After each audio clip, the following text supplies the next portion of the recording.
Well, this is fantastic. You guys don't know this, but it's happy hour here in California at the 1000X event. And I'm pulling up, and my next guest is Joe Cannella. And the reason this is so apt is because he has the Farino Distillery. He's the founder of the business.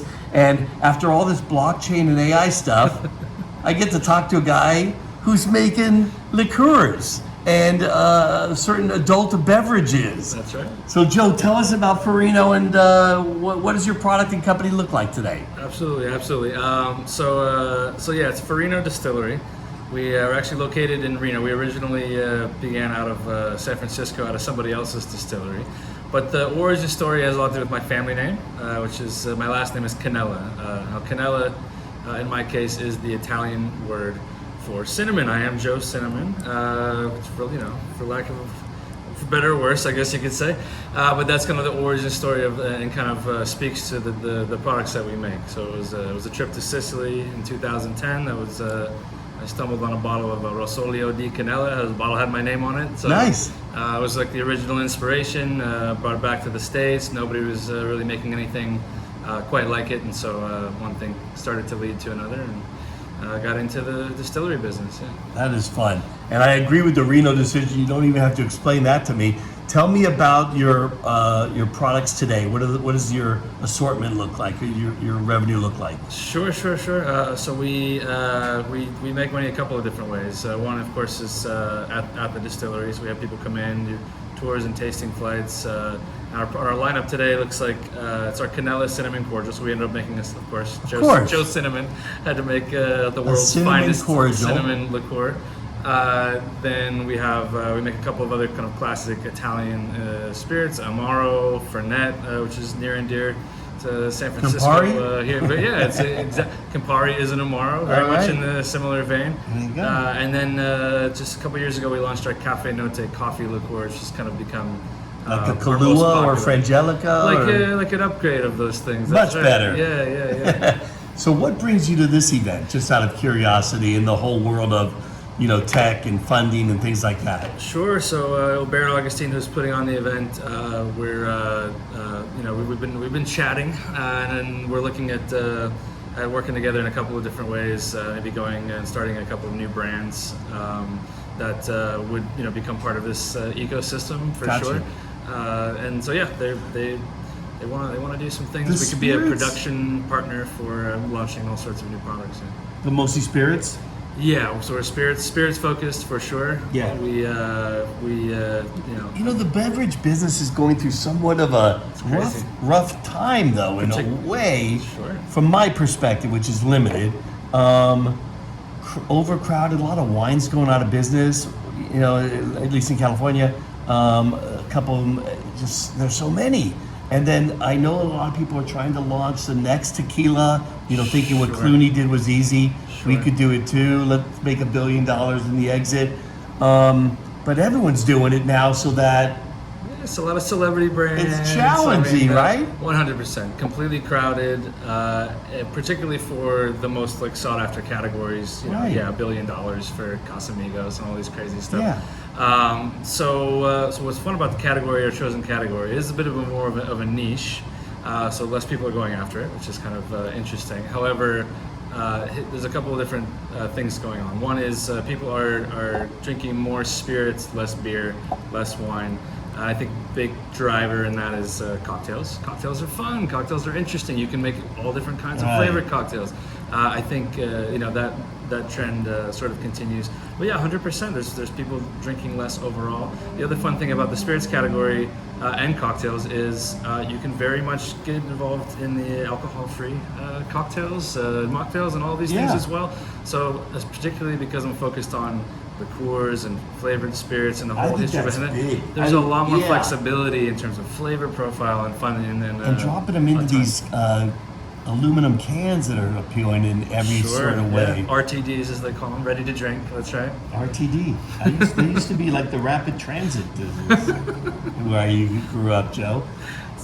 So the nuance of the business is having a physical location, let people test it and try it. Sure. That's become a huge industry. Sure. The on-prem, which I used to pay $1 to go, try a wine and now it's 25, 50, or 75. Which would you prefer? Exactly. So yeah, so it's nice. It's an interesting model because well, you're providing an experience. And if you're doing it right, you're elevating the experience as best you can.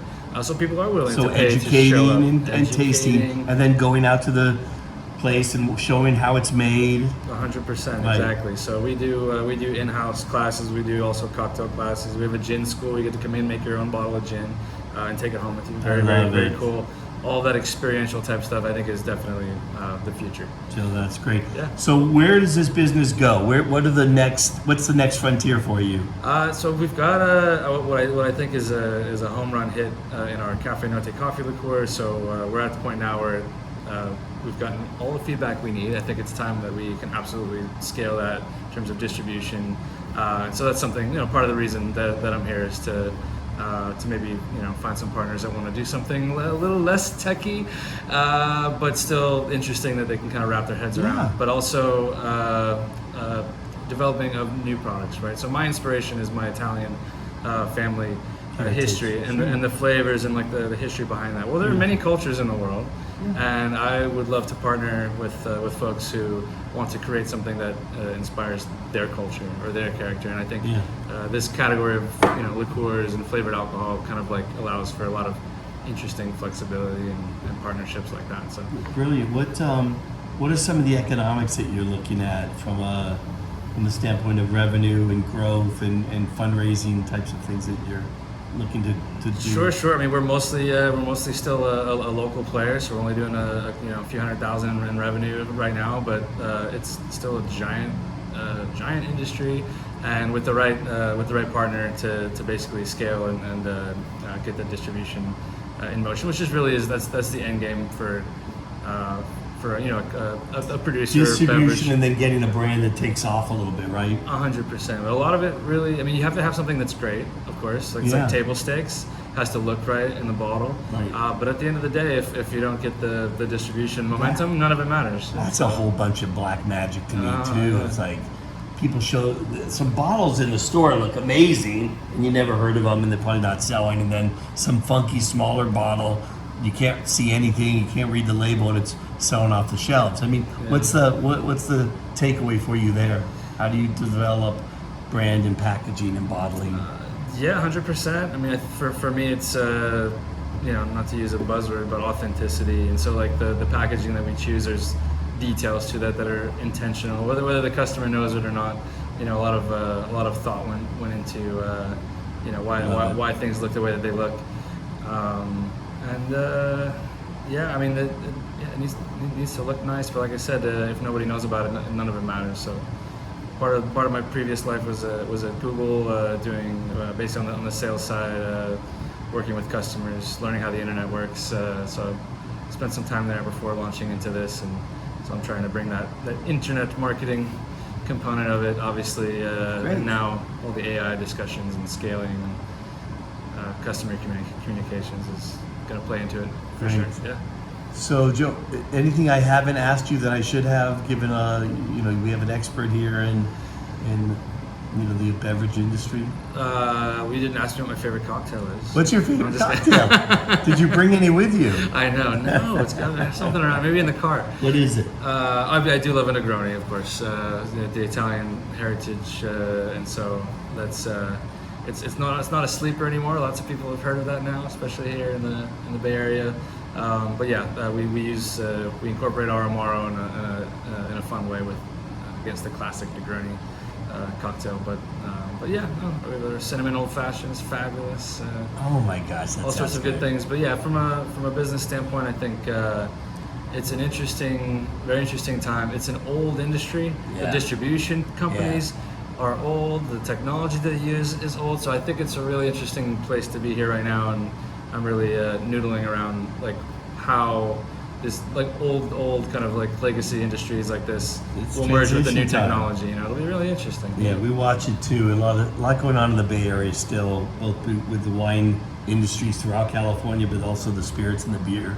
We've seen a lot of change in the last couple of years. So this is fantastic. Where can we come visit you in Reno? It's a Farino distillery. We're in the Reno's brewery district. It's just off of downtown, a few blocks off of like downtown Reno, basically. Look us up. Near the Tesla factory or something? A little ways from the Tesla factory, but we get lots of Tesla employees. The Google data center folks are going to throw. Right. I think they're going to throw their holiday party at the distillery. So we're still staying in touch with our tech roots, I guess. Good job. Well, thanks for sharing all this with us. It's been great. Yeah. Thanks. Cheers. Cheers.